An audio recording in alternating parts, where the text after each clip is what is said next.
جناب بیتاب ہلوری صاحب. کہ جو علی کا ذکر سن کر واہ تک کہتا نہیں، جو علی کا ذکر سن کر واہ تک کہتا نہیں، اللہ جانے اس کو محفل میں بلاتا کون ہے. جو علی کا ذکر سن کر واہ تک کہتا نہیں، اللہ جانے اس کو محفل میں بلاتا کون ہے. اور خون میں جس کے رواں ہے دشمنی بوتراب، وہ نہیں بتلا سکے گا اس کا ابا کون ہے.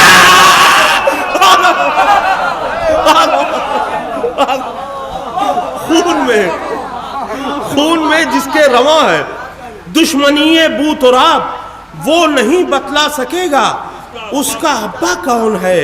اور حضرت ابو طالب علیہ السلام کے سلسلے سے 4 مصرے یہ قطع بھی ہے اور مشورہ بھی ہے کہ میرا ایمان چھپایا جا رہا ہے،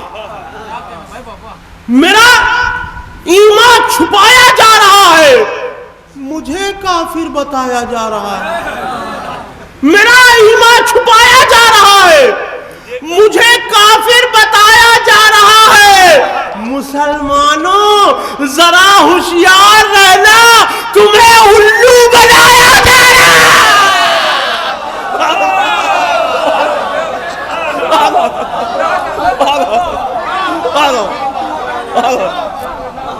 مسلمانوں ذرا ہوشیار رہنا، تمہیں الو بنایا جا رہا ہے.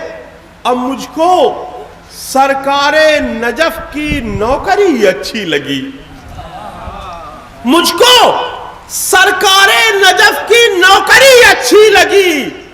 خون فریش تھا اس لیے مدح علی اچھی لگی.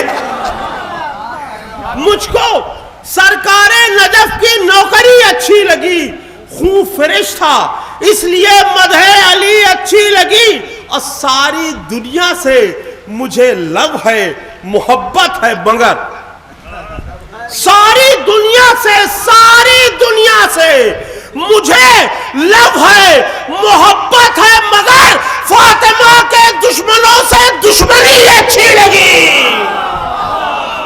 ساری دنیا سے مجھے لو ہے محبت ہے مگر فاطمہ کے دشمنوں سے دشمنی اچھی لگی. اور ہمارے جو نوجوان ہیں اور بچے ہیں وہ اچھی طرح جانتے ہیں کہ فضہ کا مطلب چاندی ہوتا ہے، چاندی کا مطلب فضہ. میں بزرگوں کے لیے بتا رہا تھا، حاضر کر رہا ہوں. چاندی کو اہل بیت نے سونا بنا دیا، چاندی کو اہل بیت نے سونا بنا دیا. ایسی کنیز روئے زمیں پر نہیں ملی. چاندی کو اہل بیت نے سونا بنا دیا، ایسی کنیز روئے زمیں پر نہیں ملی. اور لڑنے علی سے آئی تھی جو اس کی حیثیت فضہ کی جوتیوں کے برابر نہیں ملی. لڑنے علی سے آئی تھی جو اس کی حیثیت فضہ کی جوتیوں کے برابر نہیں ملی. اور ہمارے زاہد کاظمی صاحب نے وہ چلے گئے ہیں، مطلب یہاں سے چلے گئے، اللہ خیریت سے رکھے، لیکن انہوں نے جناب جرار اکبر آبادی صاحب کا ایک شعر سنایا تھا جو ہیبت عباس کے سلسلے سے تھا، لیکن انہوں نے چونکہ یہ 4 مصرے نہیں سنے تھے ورنہ کہتے کہ یہی سب سے بڑا شعر ہے ہیبت عباس کے سلسلے. سماع فرما اللہ. ہنس کے یہ بولی قضا لیجئے بکلول گیا. ہنس کے یہ بولی قضا، صرف ہندوستان ہی نہیں پوری دنیا میں ہیبت عباس کے سلسلے سے اتنا بڑا شعر آج تک نہیں کہا گیا. سماعت فرمائیں. ہنس کے یہ بولی قضا لیجئے بکلول گیا، بزدل ابا بھی تھے اس راز کو یہ کھول گیا. بزدل ابا بھی تھے اس راز کو یہ کھول گیا اور آیا عباس علمدار کے آگے جو بھی کھا کے نیزے کی ہوا لمحوں میں ٹے بول گیا.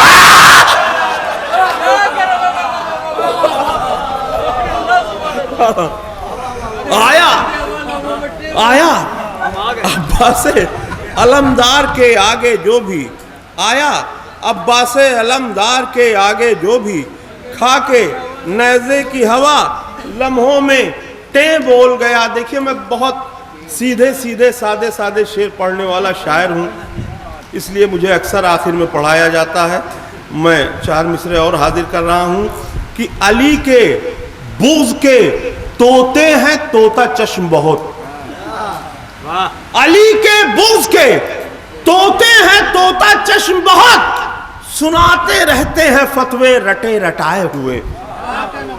علی کے بغض کے طوطے ہیں طوطا چشم بہت, سناتے رہتے ہیں فتوے رٹے رٹائے ہوئے. ارے وہ بن گئی پھوکٹ میں مومنین کی ماں. ارے وہ بن گئی پھوکٹ میں مومنین کی ماں, انہیں تو مل گئے بچے پلے پلائے ہوئے.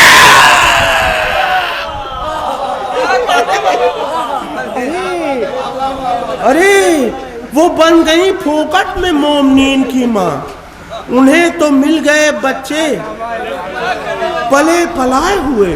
انہیں تو مل گئے بچے پلے پلائے ہوئے. اب پہلے ان کو بھی پرکھا گیا. پہلے ان کو بھی پرکھا گیا, پھر علی کو جنگ کرنے کے لیے بھیجا گیا. پہلے ان کو بھی پرکھا گیا, پھر علی کو جنگ کرنے کے لیے بھیجا گیا. اور ان کو بیٹنگ کے لیے میدان میں کیا بھیجے رسول؟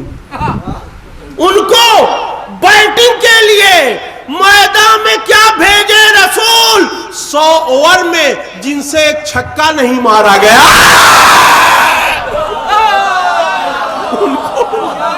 ان کو بیٹنگ کے لیے میدان میں کیا بھیجے رسول؟ ان کو بیٹنگ کے لیے میدان میں کیا بھیجے رسول؟ 100 اوور میں جن سے ایک چھکا نہیں مارا گیا. اور میں نے وعدہ کیا تھا جناب ظاہر صاحب سے کہ بہت کم پڑھوں گا, لیکن ہمارے بڑے بھائی جناب نایاب حلوی صاحب نے اس نظم کی فرمائش کر دی جو میں نے پورے سال نہیں پڑھا. اور یقین جانیے اتنی قیمتی نظم ہے, جو لوگ 80-90 سال کے ہیں ان سے پوچھئے گا, کسی مولانا نے کسی شاعر نے آج تک یہ بات نہیں بتائی تھی جو میں بتانے جا رہا ہوں. لوگ غدیر کا منظر پیش کرتے ہیں, اس کے بعد لڈو بٹ جاتا ہے, بزم ختم ہو جاتی ہے, لیکن میں نے اس کے بعد کی بات بتانے کی کوشش کی ہے. ایک منظر بعد غدیر, غدیر کا منظر نہیں, بعد غدیر. اعلان ولایت ہو چکا ہے, اب سب لوگ روانہ ہو چکے ہیں. سماعت فرمائیں.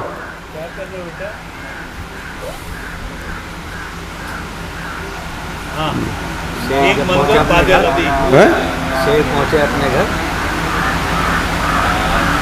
شیخ خم سے جو پہنچے اپنے گھر, لٹ چکا تھا سکون قلب و جگر. لٹ چکا تھا سکون قلب و جگر, سر سے پاؤں تلک پسینہ تھا. سر سے پاؤں تلک پسینہ تھا, ایسا جینا بھی کوئی جینا. سر سے پاؤں تلک پسینہ تھا, ایسا جینا بھی کوئی جینا تھا. بس کجاوے کی سمت دیکھتے تھے, بس کجاوے کی سمت دیکھتے تھے, اور داڑھی پہ ہاتھ پھیرتے.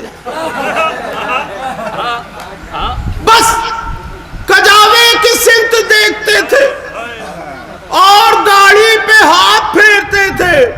کھانا پینا عذاب لگتا تھا، آلو کچا کباب لگتا تھا۔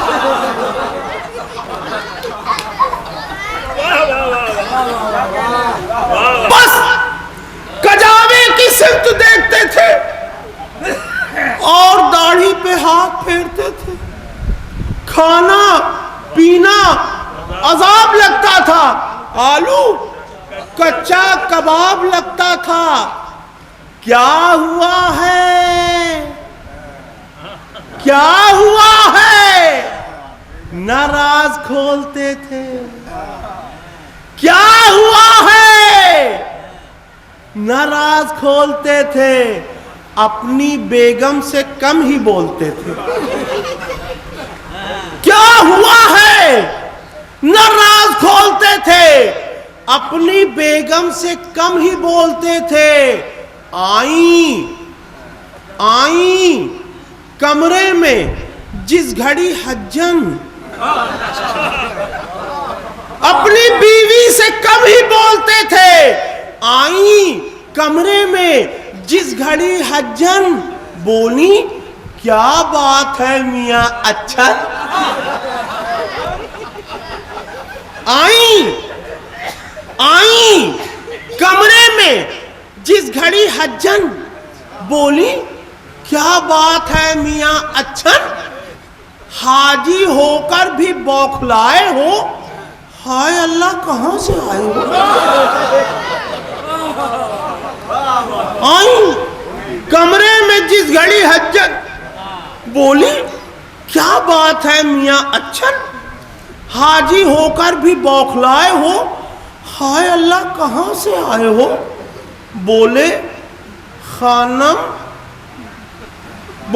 خانم، فارسی کا لفظ ہے، وہاں نقطہ اوپر لگتا ہے۔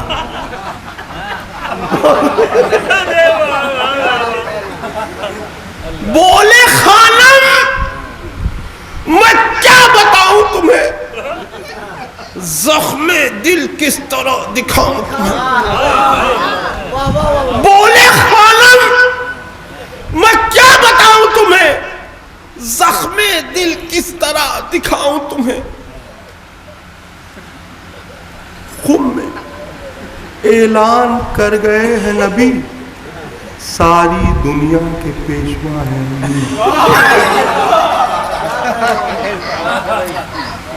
بولے خانم، میں کیا بتاؤں تمہیں، زخم دل کس طرح دکھاؤں تمہیں۔ خم میں اعلان کر گئے ہیں نبی، ساری دنیا کے پیشوا ہیں علی۔ اپنے کانوں سے سن کے آیا ہوں، اب سنا کیوں میں بوکھلایا۔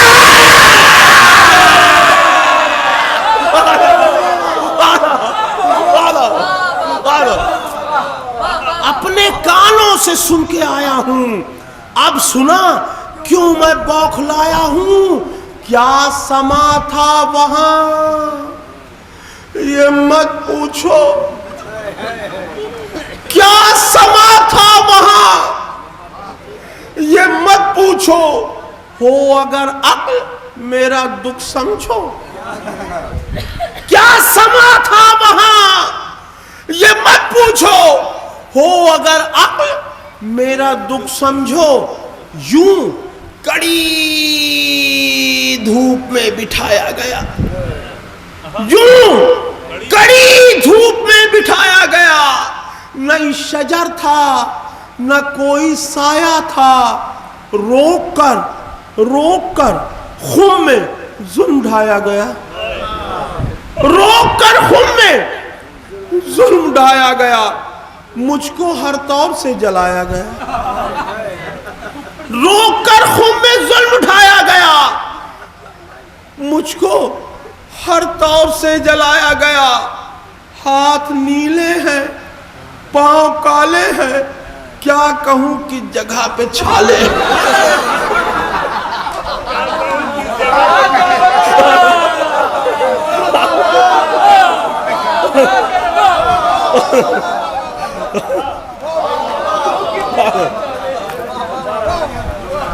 مجھ کو ہر طور سے جلایا گیا، ہاتھ نیلے ہیں پاؤں کالے ہیں کیا کہوں کس جگہ پہ چھالے ہیں ہاتھ نیلے ہیں پاؤں کالے ہیں کیا کہوں کس جگہ پہ چھالے ہیں داڑھی کالی کرا کے آیا تھا داڑھی کالی کرا کے آیا تھا مونچھ اور سر مڈا کے آیا تھا داڑھی کالی کرا کے آیا تھا مونچھ اور سر مڈا